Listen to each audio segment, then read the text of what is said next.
I'm Kaya Allo, and welcome to Ink and Spine, a space between words and sound, where each week we sit together with a book, a film, or an album, savoring each at the sweet pace of honey.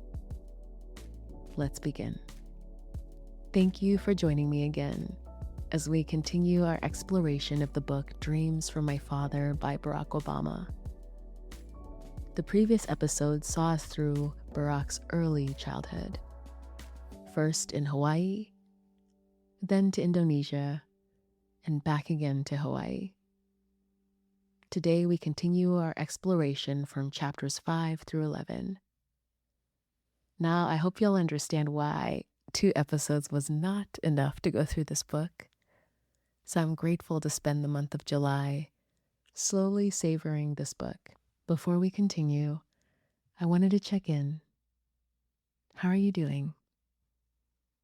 This episode drops on Sunday, July 12th, and in the context of the broader world around us, I hope that you're able to ask yourself that question, taking a few moments in the busyness of the day, of the week, of life. How are you doing? How are you being? An inhale, an exhale. We carry forward. We begin with chapter 5. 3 o'clock in the morning. The moon-washed streets empty. The growl of a car picking up speed down a distant road. The revelers will be tucked away by now, paired off or alone, in deep, beer-heavy sleep. Hassan at his new lady's place. Don't stay up, he said with a wink. And now, just the two of us to wait for the sunrise. Me and Billie Holiday, her voice warbling through the darkened room, reaching toward me like a lover. That's how page 53 begins of chapter 5. I don't know about you, but I can travel into that room and see it with my eyes closed. There's something about music that it can keep vigil with us, whether as an intimate archive of our solitude or in gathering, whether at a concert or anywhere in public. Music is such a consistent lover in that way. And as page 53 continues, Barack writes, I had stopped writing to my father and he'd stopped writing back. I'd grown tired of trying to untangle a mess that wasn't of my making. I'd learned not to care. There's something so poetically vulnerable about this. If you haven't listened to episode 4 yet, I invite you to do so, but in summary, Barack's father left around the age of 6 to return back to Kenya, and he subsequently began another family, having several children. Barack grew up not knowing his father. After so much time and distance, Barack Sr. visits Hawaii for 1 month in chapter 3. And Barack does a beautiful job of explaining and expressing the opaqueness of his father. This figure that he shares blood with, but beyond that, not much else. Except, of course, so many of his mannerisms. But mannerisms that he says he knows no consequence or origin of. There is something naive about him saying that he'd learned not to care. And as this podcast is in its infancy, I become more clear of the distinction between sweetness and naivety. Sweetness is a choice made in the midst of, in spite of. And for me, so far, it seems it is the only sustainable fuel source and salve to endure and continue. Naivety contains a unique brand of loud, but sweetness, it's a choice made out of consciousness. a sustainable resistance that can endure, while still leaving space to remain open to people, to things, to experiences of vastness, unconstrained by prescribed belonging. And when I return to Barack attempting not to care, I think I can offer him a little more compassion, because not caring seems to be the spirit conserving itself until the spirit can afford that care again. On page 55, Barack continues as he talks about the ways that we can avoid not caring. He writes, "That was the problem with booze and drugs, wasn't it? At some point, they couldn't stop that ticking sound, the sound of certain emptiness. And that, I suppose, is what I've been trying to tell my mother that day, that her faith in justice and rationality was misplaced, that we couldn't overcome after all, that all the education and good intentions in the world couldn't help plug up the holes in the universe or give you the power to change its blind, mindless course." This vulnerability on page 55 is frequent in its acknowledgement of Barack's human course corrections, and there are many. I wonder what he would say to his mother now. So much history having passed since this moment. For you, what is your ticking sound? Now, you don't have to start to unpack everything or even address anything, but I wonder if you're able to take a moment to identify it. In chapter 5, it is 1979 in LA, and Barack has begun his studies at Occidental, or Oxy, College. I found this interesting because so much of his history, when it's Cole's notes and summarized quickly and cleanly, we only hear of his Ivy League education, not the winding road he took starting at Occidental and then traveling to New York before finding his way at the Ivy Leagues. At this point in his life, Barack is introduced to himself in another way. And he writes, "I had stumbled upon one of the well-kept secrets about Black people, that most of us weren't interested in revolt, that most of us were tired of thinking about race all the time, that if we preferred to keep to ourselves, it was mainly because that was the easiest way to stop thinking about it. Easier than spending all your time mad or trying to guess whatever it was that folks were thinking about you. So, why couldn't I let it go? I don't know. I didn't have the luxury, I suppose. The certainty of the tribe." This expression on page 56 resonates so deeply because Barack had alluded to this in chapter 4, where he talks about how much more advanced young people his age who had lived in places like New York or LA with so much more exposure to their culture, to their Blackness were than he was. I think especially about Nolan Wells when I read this chapter. There's an ignorance that comes with so many of the hot takes online. They are very privileged. These are people that have always had tribe and belonging. They've never been in those shoes where you are the token or the only one, navigating your identity in addition to your humanity, that innate desire of belonging. And in this passage on page 56, Barack doesn't lack a desire or a conviction to belong. He never has throughout the pages of this book.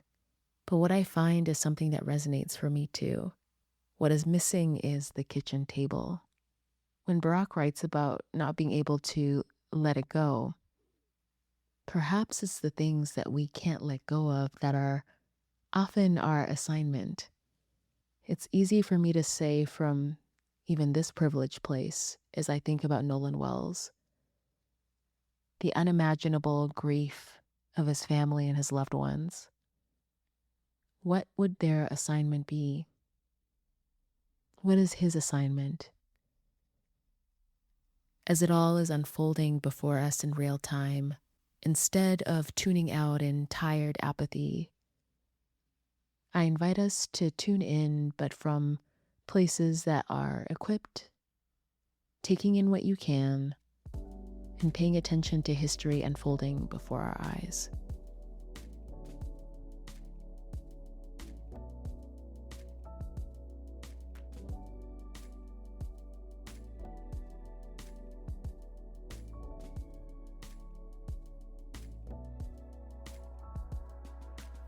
We become acquainted with the unusual and usual suspects as Barack is introducing us to his friends at school. The way he describes Tim made me a little bit sensitive. He describes this friend of his, Tim, in this way. Tim was not a conscious brother. Tim wore Argyle sweaters and pressed jeans and talked like Beaver Cleaver. He planned to major in business. His white girlfriend was probably waiting for him up in his room, listening to country music. He was happy as a clam, and I wanted nothing more than for him to go away. I got up, walked with him down the hall to my room, gave him the assignment that he needed. As soon as I got back to Reggie's room, I somehow felt obliged to explain. Tim's a trip, ain't he? Should change his name from Tim to Tom. Reggie laughed, but Marcus didn't. Marcus said, "Why you say that, man?" The question caught me by surprise. I don't know. The dude's just goofy. That's all. Marcus took a sip of his beer and looked me straight in the eye. "Tim seems all right to me," he said. "He's going about his business. Don't bother nobody. Seems to me we should be worrying about whether our own stuff's together instead of passing judgment on how other folks are supposed to act." A year later, I was still burned with the memory, the anger and the resentment I'd felt at that moment. Marcus called me out in front of Reggie like that. But he'd been right to do it, hadn't he? He had caught me in a lie, two lies, the lie I'd told about Tim and the lie that I was telling about myself. In fact, that whole first year seemed like one long lie. Me spending all my energy running around in circles, trying to cover my tracks. Except with Regina. That's probably what had drawn me to Regina. The way she'd made me feel like I didn't have to lie. That's on page 58 where Barack is describing his new college friends in the dorm. And I'm sensitive about Tim because there's a lot of judgment placed on his Argyle sweaters. And what's wrong with pressing your jeans? And also, what's wrong with his girlfriend listening to country music? I quite like country music. But I think this highlights so much of the surface level judgment that folks don't seem to get beyond when they're looking from the outside and not really curious, but rather just making assumptions from their outside perches. Like policing someone else's blackness is a costume of Barack's own uncertainty. Though Barack is corrected in front of others, it seems that this correction is done in a kitchen table of sorts. Like this is the correction that comes from honest love. There's no need to perform at the kitchen table or upkeep the masks. This is where correction is productive and helpful. It's the thing that Barack has been missing up until this point. Later on, we're introduced to Regina. And Regina seems to be a woman who knows herself in ways that Barack hasn't yet known himself. At one point, he's reading a book, and she asks him about it because Marcus has made fun of a book reading about white people.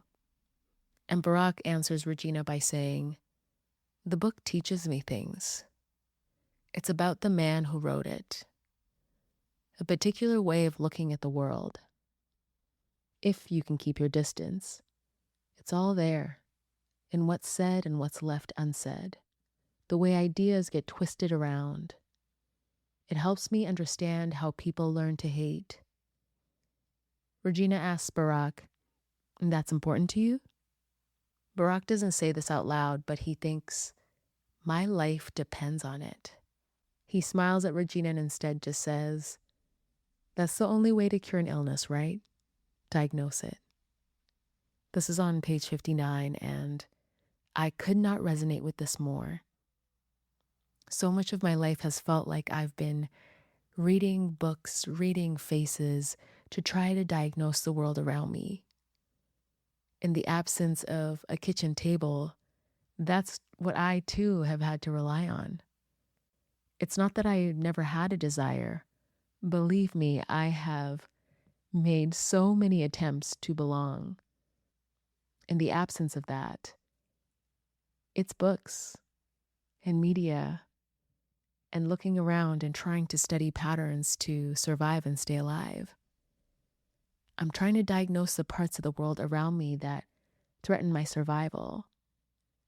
I'm creating my own map of landmines that usually are shared in tribe and belonging. The conversation between Barack and Regina ends on this note that feels so important to remember.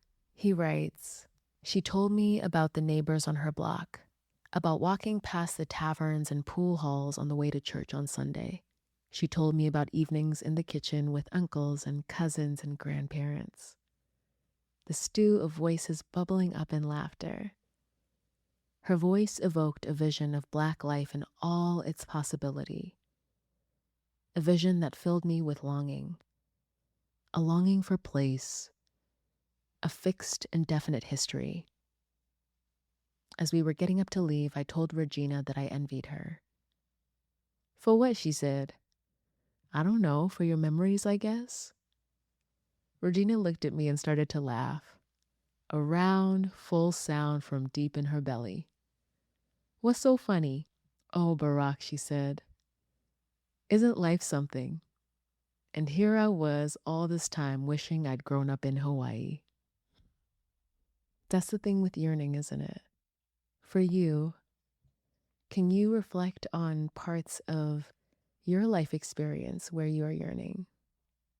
What are you yearning for?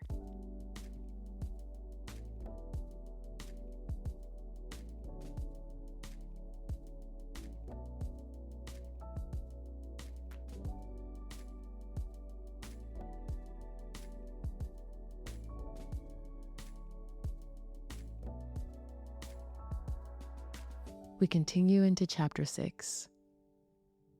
On page 65, Barack writes, 2 years after graduation, I had no idea what I was going to do with my life, or even where I would live. Hawaii lay behind me like a childhood dream. I could no longer imagine settling there. Whatever my father might say, I knew it was too late to even truly claim Africa as my home. And if I'd come to understand myself as a Black American, and was understood as such, that understanding remained unanchored to place.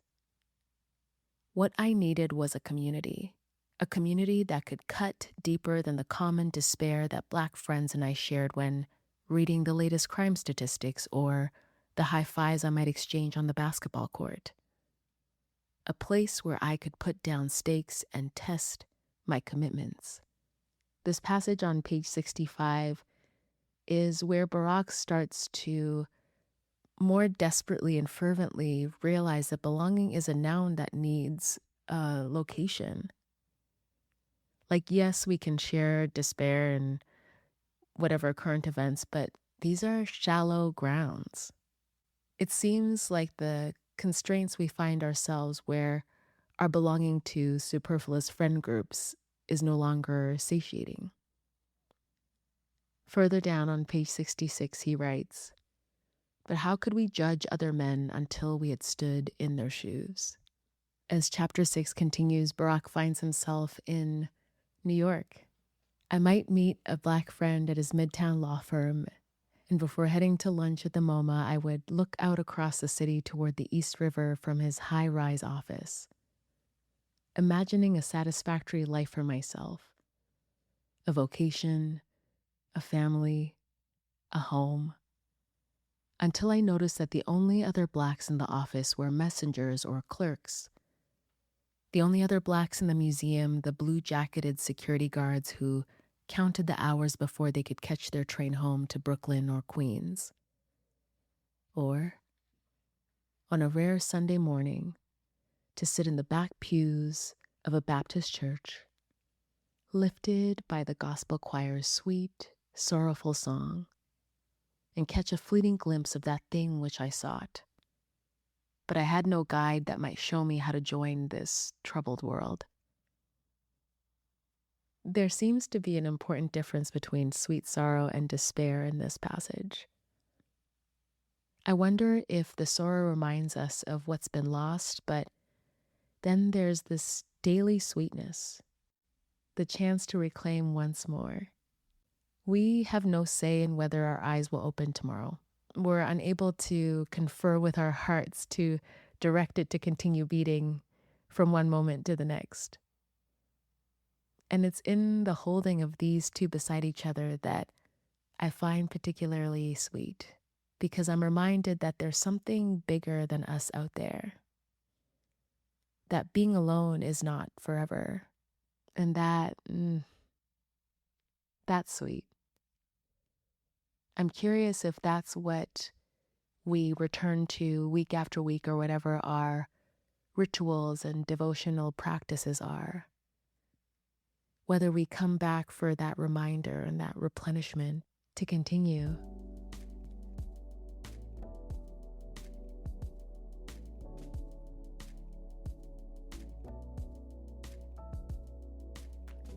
As Barack continues to find his way in New York, eventually his mom and his sister come for a visit. And they decide to go see a movie, Black Orpheus, apparently one of his mom Anne's favorite films. And as they are watching this film, Barack finds himself impatient and agitated. He says, "About halfway through the movie, I decided that I'd seen enough and turned to my mother to see if she might be ready to go. But her face, lit by the blue glow of the screen, was set in a wistful gaze. At that moment, I felt as if I were being given a window into her heart, the unreflective heart of her youth. I suddenly realized that the depiction of childlike blacks I was now seeing on the screen was what my mother had carried with her to Hawaii all those years before.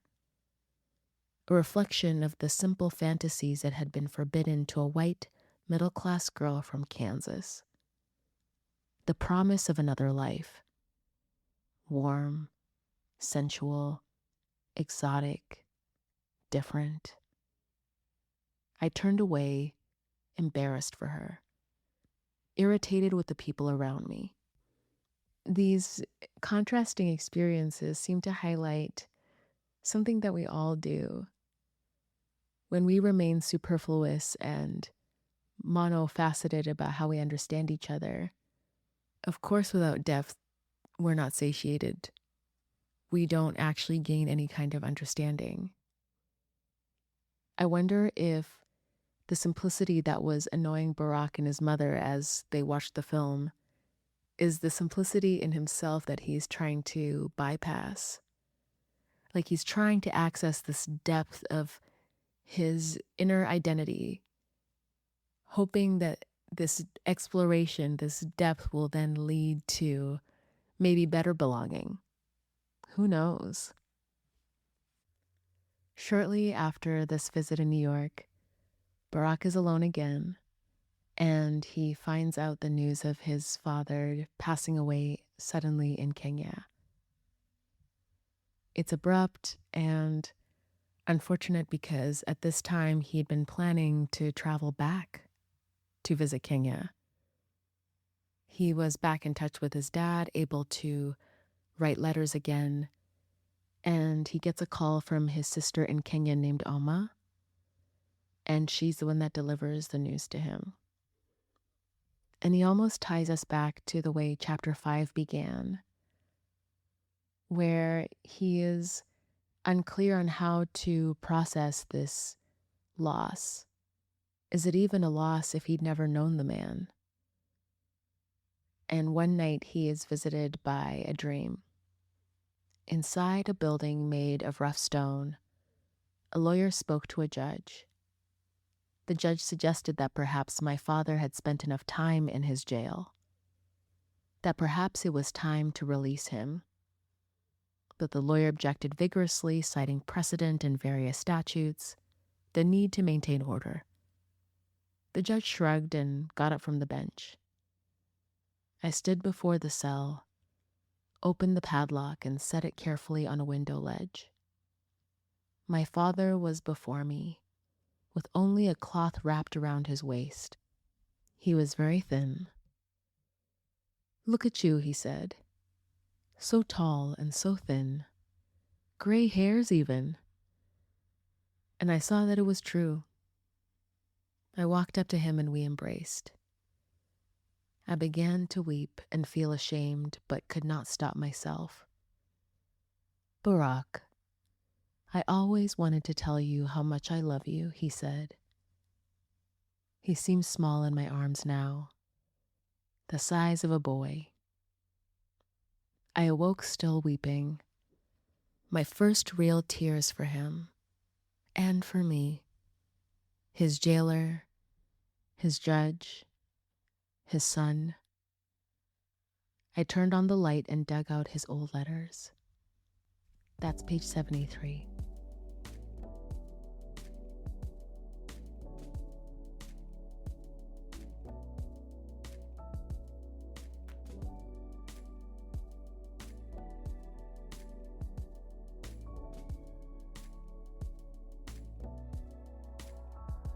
I found myself so impatient when I was reading chapter 7. It's long in the way Barack Obama's interviews are long and winding as he gets to a point. Trevor Noah's impersonation of Barack is my favorite. But chapter 7 begins in this way that explains this attempt to try to distinguish an autonomy in the midst of the storied ways that our lives take shape and form. I can see that my choices were never truly mine alone, and that is how it should be. That to assert otherwise is to chase after a sorry sort of freedom. I was operating mainly on impulse, like a salmon swimming blindly upstream toward the site of his own conception. In classes and seminars, I would dress up these impulses in the slogans and theories that I discovered in books, thinking falsely that the slogans meant something, that they somehow made what I felt more amenable to proof. But at night, lying in bed, I would let the slogans drift away, to be replaced with a series of images, romantic images, sounds like his mama, of a past that I'd never known. Communities had to be created, fought for, tended like gardens. They expanded or contracted with the dreams of men. And in the civil rights movement, for example, those dreams had been very large. On page 74, I wonder if he writes this in humility after the ways that he was so impatient with his mother before. There is a naive and ignorant romanticism that he projects in these early chapters. It reminds me of Alice Walker's Mother's Gardens, where she writes, "Making a way, growing beauty in ground nobody handed you. Community as horticulture rather than inheritance." I read something this week that was very helpful to be reminded of how polluted and poisoned the word community is becoming. And I definitely don't want to be one of those people, so I was grateful for that caution. And also the analogies of gardens, but I can't help it, y'all. Gardens make sense to me, at least. But I also find it beautiful that as Barack is progressing through the book, he challenges so much of his belief systems and his myth making. I'm curious if these challenges occur in the moment or if they can only occur afterward in retrospect. But as chapter 7 takes us through his organizing activities, he finds himself in Chicago. And unlike the sanitized and buttoned up versions of his stories that we hear in popular culture, it's a long ways before he meets Michelle. These chapters are long and tedious. And as I was catching myself beginning to skim and deviate from savoring, I realized that that impatience is something I want to be really mindful of. As our collective attention span goes below that of goldfish, I'm not immune to being a part of that statistic. This part of the book reminded me of the work still to be done in finding that fine balance. It's unique to all of us in our unique lived experiences. But how do I avoid savoring misery or experiences like wine? And how do I avoid rushing past experiences to try to get to the end result? But before Barack completes his first move to Chicago, he says goodbye to New York toward the end of chapter 7. It's after he's received the phone call from his sister Alma to let him know of his father's passing. I still wonder sometimes how that first contact with Alma altered my life, but rather the timing of her call, the particular sequence of events, the raised expectations and then the dashed hopes, coming at a time when the idea of becoming an organizer was still just that, an idea in my head, a vague tug at my heart. Maybe it made no difference. Or maybe if Alma's brother David hadn't died and Oma had finally come to New York as originally planned, well, maybe it would have relieved certain pressures that had built up inside me, showing me a different idea of community, allowing my ambitions to travel a narrower, more personal course, so that in the end I might have taken my friend Ike's advice and given myself over to stocks and bonds, been profitable as a finance trader, succumbed to the pull of respectability. I don't know. I love how he ends this passage on page 76 with, I don't know. Because in retrospect now, in 2026, looking back at this time, holy shit. But what moves me in this passage is the humility of all the maybes. Maybe the call changed everything in life, maybe nothing. But I'm grateful for the inspiration that he provides here. He refuses to flatten his own life into a tidy, casual story, ending it the way all of our lives are in this moment. None of us know. Chapter 7 comes to a close with Barack saying goodbye to New York. He's along the river and a little boy and his mother are standing close by.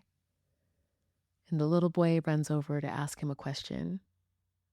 Do you know why sometimes the river runs this way and that way sometimes? His mother smiled and shook her head. And I said it probably had to do with the tides. The answer seemed to satisfy the boy, and he went back to his mother. As I watched the two of them disappear into dusk, I realized I'd never noticed which way the river ran. A week later, I loaded up my car and drove to Chicago.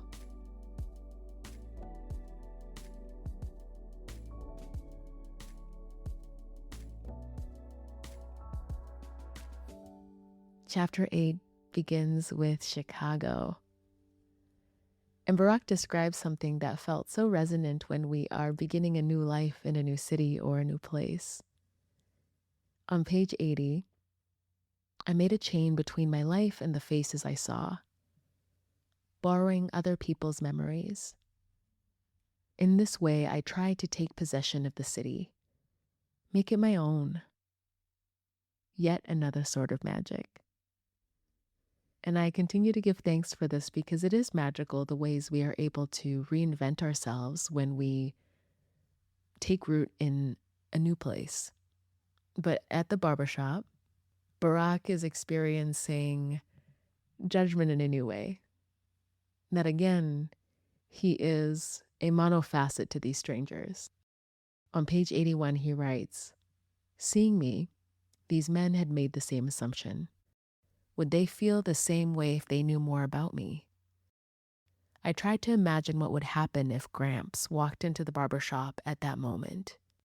How the shop would stop. How the spell would be broken. The different assumptions at work." This belonging in particular or partial disclosures of comfort and provision were really interesting to me.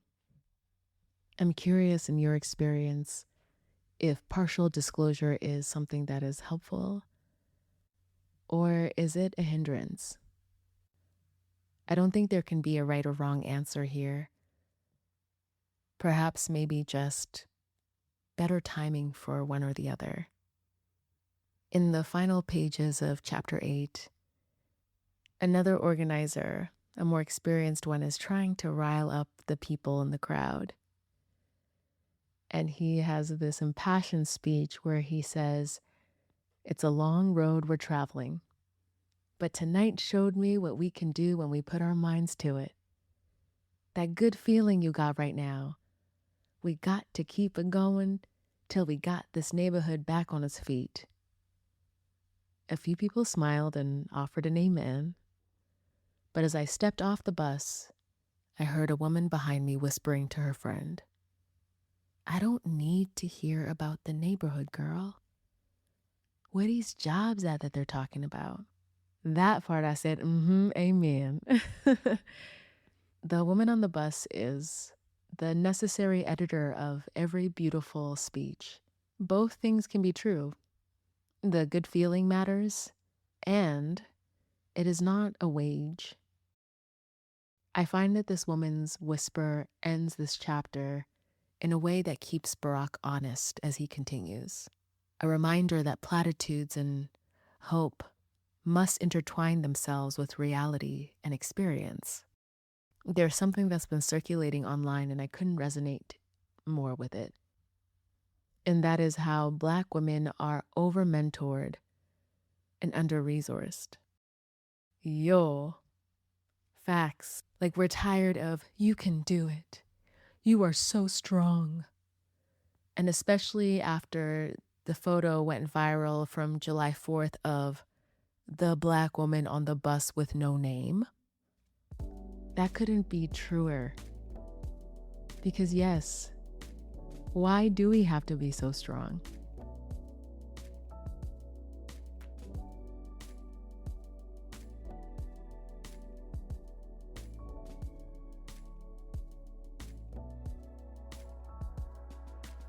Chapter 9 is winding and long as Barack takes us through the tedious nature of his work as an organizer, mostly failures. I won't take you through all of them, but I thought that this passage on page 90 summed it up succinctly. Over 2 months had passed since the botched police meeting, and things had gone badly. There had been no marches, no sit-ins, no freedom songs. Just a series of miscues and misunderstandings, tedium and stress. I appreciate this quietly radical passage because it tells the truth about how change actually feels from the inside, how it's mostly clerical and frequently discouraging. It's long and it's bumpy. And how romantic it is when we think about the freedom songs and the sit-ins. But the freedom songs, when they do come, are a harvest, and harvests are brief by design. As the chapter progresses, there is this beautiful humanization in the midst of the discouragement and the slog, the gray cloud that's seemingly beginning to set in on all of these failed attempts at organizing for better. And one of the senior organizers suggests, I want us to try something out. This here is a church-based organization, and that means we devote a part of each meeting to reflecting on ourselves, our relationships to each other, our relationship to God. So, I want everybody to take out just a minute to think about what brought them here tonight. Some thoughts or feelings that you haven't talked about. And then I want you to share them with the group. Now, this senior organizer's got a lot of wants and demands. And I can imagine some people might have crossed their arms across their chests, huffed in frustration, like, you ain't gonna tell me what to do. But one gentleman, Will, speaks up, and I find this to be such a beautiful and sweet reminder about why we continue forward. Will says, okay, I'll share something that's been on my mind for a while. Nothing big, just memories. You know, my folks weren't rich or nothing, but when I think back to my own childhood, I remember some really good times. I remember going to Blackburn Forest with my friends to pick wild berries. I remember making skating carts with my cut buddies out of empty fruit crates and old roller skate wheels and racing around the parking lot. I remember going on field trips at school, and on the holidays meeting all the families in the park. Everybody out, nobody scared, and then in the summer, sleeping out in the yard together. A lot of good memories. Seemed like I was smiling all the time, laughing. Will broke off suddenly and bowed his head. I thought he was preparing to sneeze, but when he raised his head back, I saw tears rolling down his cheeks. He continued in a cracking voice. And you know, I don't see kids smiling around here no more. You look at them, listen to them, they seem worried all the time, mad about something. They got nothing they trust. Not their parents, not God, not themselves. And that's not right. That just ain't the way things are supposed to be. Kids not smiling. Then, as if the sign of this big man weeping had watered the dry surface of all of their hearts, the others in the room began speaking about their own memories in solemn and urgent tones. A feeling of witness, of frustration and hope moved about the room from mouth to mouth. And when the last person had spoken, it hovered in the air, static, palpable. Then we all joined hands. Mr. Green's thick, callous hand in my left, Mrs. Turner's slight and papery to the touch in my right, and together we asked for the courage to turn things around.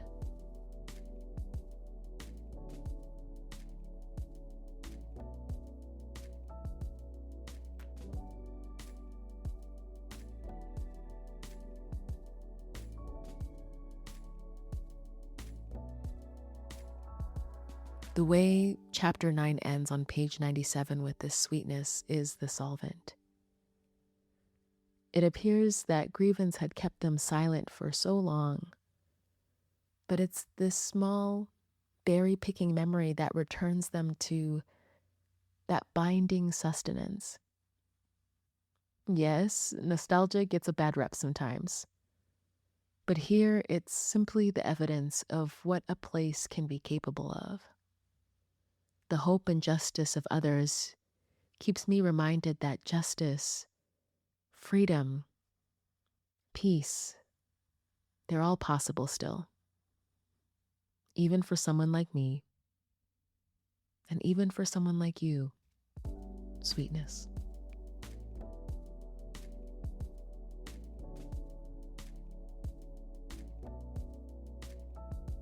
Chapter 10 is a continued intricate description of Barack's time as an organizer. And to give you a spoiler, but I really do encourage you to read all of this book. It ain't good, y'all. But there was one passage that I thought, oh, this is so resonant for a time such as this. On page 105, I'd learned not to put too much stock in those who trumpeted Black self-esteem as a cure for all our ills, whether substance abuse or teen pregnancy or Black-on-Black crime. By the time I reached Chicago, the phrase self-esteem seemed to be on everyone's lips. Activists, talk show hosts, educators, sociologists. It was a handy catch-all to describe our hurt. A sanitized way to talk about the things we'd been keeping to ourselves. But whenever I tried to pin down this idea of self-esteem, the specific qualities, the specific means by which we might feel good about ourselves, the conversation always seemed to follow a path of infinite regress.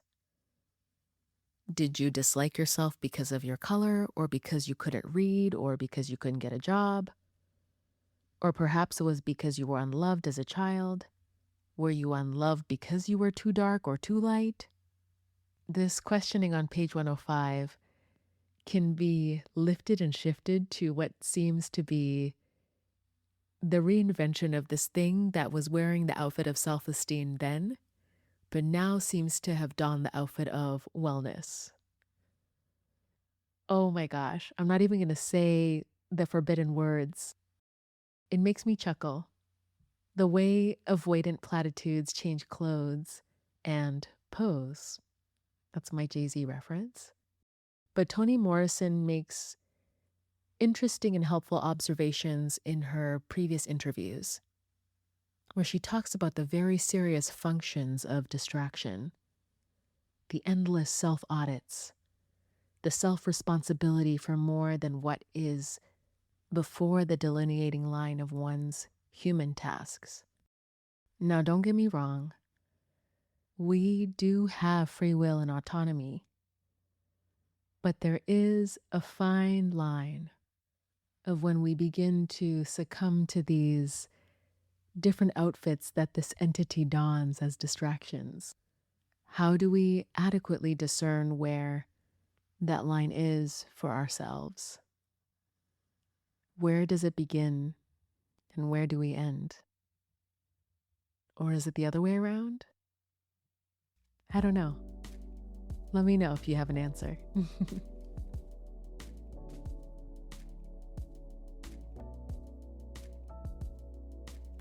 In chapter 6, we learn of Barack's plans put on an indefinite hold after the passing of his father. And his sister, Alma, is supposed to visit him from Kenya, but her brother, Barack's stepbrother, passes away suddenly in an accident. But finally, in chapter 11, Alma makes it to America to visit Barack. On page 113, I lifted my sister off the ground as we embraced, and we laughed and laughed as we looked at each other. I picked up her bag and we began to walk to the parking garage, and she slipped her arm through mine. And I knew at that moment, somehow, that I loved her, so naturally, so easily and fiercely, that later, after she was gone, I would find myself mistrusting that love, trying to explain it to myself. Even now, I can't explain it. I only know that love was true, and still is, and I'm grateful for it. So, brother, Alma said as we drove into the city, you have to tell me everything. About what? Your life, of course. From the beginning? Start anywhere. This passage on page 113 reminds me of my experience of childhood. It's relatable to almost anyone. Whether you're traveling 1 hour or 10 hours, where we make these attempts to fit a life into these annual touch points. For me, my family is littered all over the world, and when I was still in contact, our worlds were drifting further and further away from each other as the varying cultures of our physical belonging were taking shape. Our accents were different with each year. Our slang was different. The music we listened to was different. But still, there was something that made us want to continue to share in each other's worlds. Up until this point, Barack stays away from sharing of his romantic experiences. And I'm curious what the reason was. Because as Alma is visiting, it's in such few passages that he alludes to having been in love while he was in New York. After the fact, he writes, "There was a woman in New York that I loved. She had dark hair and specks of green in her eyes. Her voice sounded like a wind chime. We saw each other for almost a year. On the weekends mostly. Sometimes in her apartment, sometimes in mine. You know how you can fall into your own private world? Just two people, hidden and warm. Your own language, your own customs. That's how it was." The brevity of that sentence seems to be the brevity with which he wants to talk about his love life. And I respect it. I'm on my business, but I am curious why that facet of himself is so minimal so far.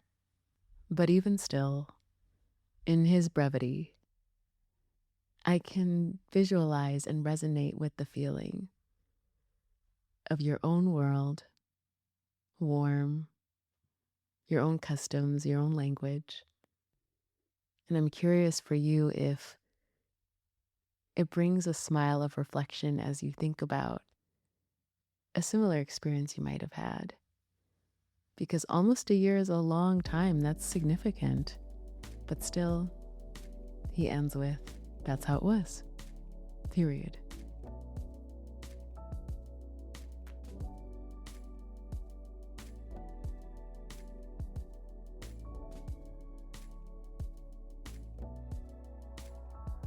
As we finish today's exploration, we return to how we opened, with a young man who had learned not to care about the mess that wasn't of his making. But it ends with his sister. Alma gives Barack a helpful window into his father, or the old man, as she refers to him. Alma has an intimate access that Barack has never had. And she gives him this helpful aid as he tries to make sense of losing this man that he never knew. On page 118, she says to him, "In my last 2 years in high school, the old man's situation improved. Kenyatta died, and somehow the old man was able to work again in government." And as an aside, it appears from Alma's recounting that their father, Barack Sr., had prominent position in government after being Harvard educated during his time in America. But because of political circumstances, all of that went away. But then with the passing of that leader, Kenyatta, the new government brought about new life and new work for Barack Sr. Continuing, he got a job with the Ministry of Finance and started to have money again and influence. But I think he never got over the bitterness of what had happened to him, seeing his other age mates who had been more politically astute rise ahead of him. And it was too late to pick up the pieces of his family. For a long time, he lived alone in a hotel room, even when he could afford to buy a house. He would have different women for short spells, Europeans, Africans, but nothing ever lasted. I almost never saw him, and when I did, he didn't know how to behave with me. We were like strangers. But he still wanted to pretend that he was a model father and could tell me how to behave. I remember when I got my scholarship to study in Germany. I was afraid to tell him. I thought he might say I was too young and go and interfere with my student visa, which had to be approved by the government. So I just left without saying goodbye. It was only in Germany that I began to let go of some of the anger I felt towards him. With distance, I could see what he had gone through, how even he had never really understood himself. Alma's reflection is this helpful tie for Barak. He doesn't realize that in the same ways he was projecting envy onto Regina earlier, envying her upbringing in Black community, that in the same ways he was envying Alma and his other siblings back in Kenya, their experience wasn't very different to his in Hawaii. Because in the same ways that his father had come to visit for that 1 month in chapter 3, Alma alludes to the same habit and tendency of their father where he is trying to be a model father and despite his absence still feels he has the authority to tell his children what to do. It's also interesting in the ways that Barak Sr.'s unsettlement inside isn't just reflected in the ways that the trauma of the sudden loss of position and then regaining it remains. Emma Greed spoke about it in her book that we explored in the first 2 episodes, Start With Yourself, where she describes that bag that she has packed by the door, imagining and preparing for the day that someone would come to her house and tell her, "This isn't yours, you need to get out." Though for Emma it's a trauma founded on previous experience but not founded in reality, as we discussed in episode 4 in Present Time, this actually is becoming a reality for a lot of Black migrants in South Africa. Interesting how this book can have so much resonance now and then. But I wonder if Alma was able to allow Barak to experience a new sense of forgiveness for his father, for the old man. The powerful medicine of distance and time and wisdom. And with that, we conclude our exploration from chapters 5 to 11 of Dreams from My Father. Thank you again for spending time with me and this book. I hope it's been helpful reflection for you. I was chatting with a friend of mine who lives in England recently, and it made my day when he told me that he had listened to one of the episodes of this podcast while having a bath. How relaxing. And I thought about how that felt so aligned with the objective and the ethos of this podcast. So I'm testing out just switching to audio only. Hopefully that will give you something that does not involve having to look at a screen. If this can be a little pocket, a little time as you're having a bath, going on a walk, in the garden, cooking, doing dishes, I hope that it's more conducive to finding you in these moments of ease so that the resonance can be sweet. But either way, thank you so much for spending time with me. I hope that you will join me again in next week's episode as we continue our exploration. If you haven't already, I invite you to subscribe and follow wherever you listen to podcasts and wherever you enjoy engaging with others online. I would love to hear from you. What are your thoughts so far on the book? What are your thoughts on the books and the film that we have already explored? Do you have any books, films, or albums in mind that you would like to enjoy together? Drop me a DM or a comment. You'll find me online and I'll make sure my links are in the show notes. But as always, with the most grateful heart, see you soon, sweetness.